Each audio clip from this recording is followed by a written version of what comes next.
big time rainmaker is on the way for North Carolina and Virginia this weekend. It could cause possible flooding. Let's talk about it.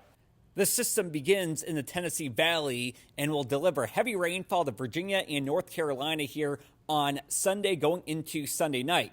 Let's take a look at rainfall totals. Generally speaking, we're looking at a wide swath of 1 to 2 inches. Some areas near the Outer Banks could get closer to 3 inches. The Weather Prediction Center has a level 1 out of 4 risk of flooding on Sunday.